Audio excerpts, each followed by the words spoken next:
안녕하세요, 브릿지 김유정입니다. 오늘은 대한민국 수도 서울의 심장 서울역에 나왔습니다.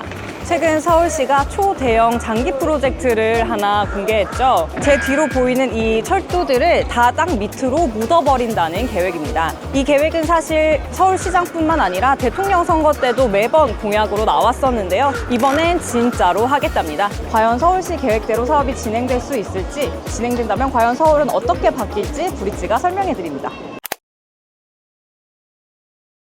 서울시가 발표한 철도 지하화 통합개발 추진계획은 총 67.6km에 달하는 지상철로 구간을 땅에 묻고 기존 선로 부지를 연트럴파크처럼 만든다는 게 골자입니다. 면적으로 따지면 총 약 37만 평에 달하는 대규모 녹지공원이 생기게 됩니다. 현재 서울시내 지상철도 구간은 6개 노선 약 71.6km로 15개 자치구를 통과하고 있습니다. 서울역, 영등포역 등 철도가 지나는 역사는 과거 주요 중심지로 성장했지만 현재는 지역을 단절하고 개발을 막는 걸림돌로 여겨지고 있죠. 문제 해결을 위해 지상철로 지하화 논의는 수차례 있었지만 매번 경제성 문제로 예비타당성 조사를 통과하는 데 실패했습니다. 하지만 지난 1월 철도 지하화 통합개발법이 제정되면서 지상철도 지하화를 실현할 수 있는 요건이 만들어졌습니다. 상부 개발 이익을 지하화 사업비로 활용할 수 있게 돼 국가 재정 없이 사업을 진행할 수 있게 된 건데요. 국가 재정을 투입하지 않다 보니 예비타당성 조사를 받을 필요도 없어졌죠. 서울시는 지난 25일 시내 지상철도 구간의 94%에 달하는 선로 67.6km를 전부 지하화하는 내용의 제안서를 국토부에 제출했습니다. 지하철역으로 따지면 39개 역사를 포함하는 구간입니다. 지하화 사업은 경부선이랑 경원선으로 나뉘어서 진행이 되는데요. 이 서울역을 지나가는 게 경부선이죠. 지하철 1호선이 경부선을 따라서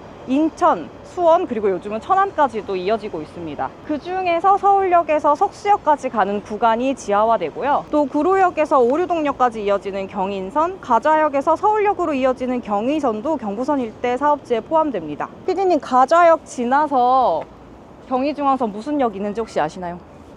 디미씨 아닌가요? 맞습니다. 디미씨랑 수색역까지도 사실 서울에 포함이 되는데 이번 사업 대상지에는 빠졌어요. 서울시에 문의를 해보니까 수색역은 화물량이 너무 많이 지나가서 불가능하고 디지털 미디어 시티역은 폭이 좀 좁아서 지하화하기가 현실적으로 어렵다고 해요. 그래서 현실적으로 또 기술적으로 가능한 가좌역부터 지하화를 하기로 결정을 했다고 합니다. 사실 수색역이나 디미씨역 인근 주민들은 지하화를 좀 기대하셨을 텐데 그 부분을 좀 안타깝게 생각하고 계세요. 또 경원선 서빙구역에서 도봉산역까지, 중앙선 청량리역에서 양원역까지, 경춘선 망우역에서 신내역까지가 경원선 일대 사업지입니다. 효창공원에서 서빙구역으로 이어지는 구간도 지하화 사업에 포함되는데 여기는 지리적으로 실제로는 경원선이지만 지리적으로 경부선 일대 사업에 묶였어요. 처음 지상철도 지하화 사업 얘기가 나왔을 때 과연 서울시가 어느 구간을 지하화할 것인가에 대해서 추측이 굉장히 많이 나왔습니다.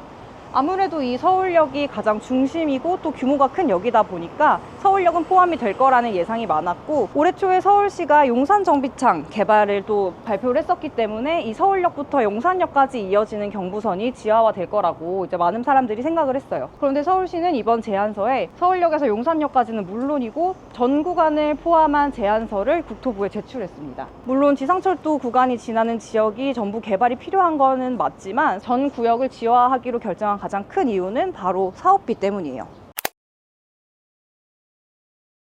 서울시는 지상철도 구간을 전부 지하화한 다음 지상부지를 복합개발해 그 개발이익으로 사업비를 충당한다는 계획입니다. 서울시가 추산한 사업비는 경부선 일대 약 15조 원, 경원선 일대 약 10조 6천억 원입니다. 그리고 이 일대 개발로 얻어지는 이익을 경부선 약 22조 9천억, 경원선 약 8조 1천억 원으로 예상하고 있어요. 총 개발이익 31조 원, 사업비를 충분히 충당할 수 있는 가격이죠. 그런데 두 구간을 나눠서 보면 경원선 일대 개발이익은 사업비보다 떨어집니다. 경부선은 서울역, 용산역, 영등포역 등 규모가 큰 역사가 많지만 경원선 일대는 청량리역 정도가 개발이익을 낼 만한 곳이죠. 그래서 서울시가 이 구간을 합쳐서 제안한 거예요. 경부선 개발이익을 경원선 사업에 나눠서 투자할 계획인 거죠. 우선 아까 보셨던 그 철길이 있는 선로 부지는 다 공원이 됩니다. 이게 한 사업 면적의 한 63% 정도 되고요. 그 철도가 지하로 내려가면 역사도 같이 내려가겠죠. 이 남은 역사 부지 전체 사업 면적의 37% 정도를 복합 개발해서 임대 또는 매각 방식으로 기준으로 수익을 거두겠다는 구상입니다. 당연히 사업성을 높이기 위해서 용도 지역도 변경할 생각이고요. 아직 확정되지는 않았지만 서울역이나 용산역처럼 조금 규모가 큰 지역들은 일반 상업지역까지, 규모가 작은 역사들은 인근의 용도 지역을 감안해서 최소 준주거 지역 그리고 일반 상업지역까지 상향을 생각하고 있습니다. 서울시는 도시개발 사업 또는 역세권 활성화 사업 등 여러 가지 방식을 통해서 이제 사업지를 개발할 생각이에요. 일단 선공사 후 매각 방식이기 때문에 공사비 인상 등을 감안하면 사업비가 더 늘어나는 것 아니냐는 우려도 있습니다. 개발이 환수 시점과의 시차도 사실 무시할 수 없는 부분인데요. 서울시는 이 부분까지 다 고려했다는 입장입니다. 물가 상승률, 금리 인상 등을 감안해서 공사비는 최대한으로, 개발 이익은 보수적으로 잡았기 때문에 크게 벗어나지는 않을 거라고 보고 있어요.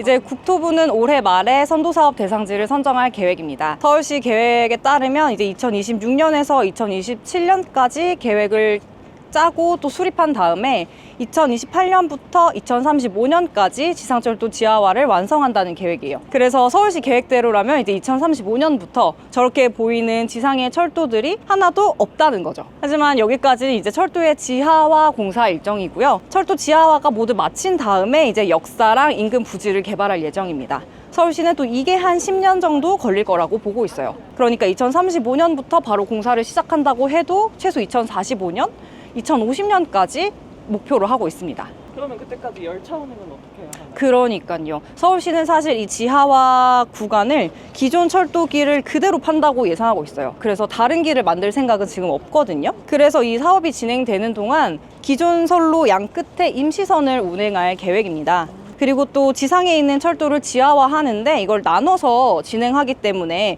일부 구간을 이렇게 지상을 넘나드는 구간이 생길 수밖에 없겠죠. 그래서 서울시는 그 철도 인근의 폭 그리고 주변 지역을 감안해서 총 7개의 진출입 구간, 구역을 정해놨어요.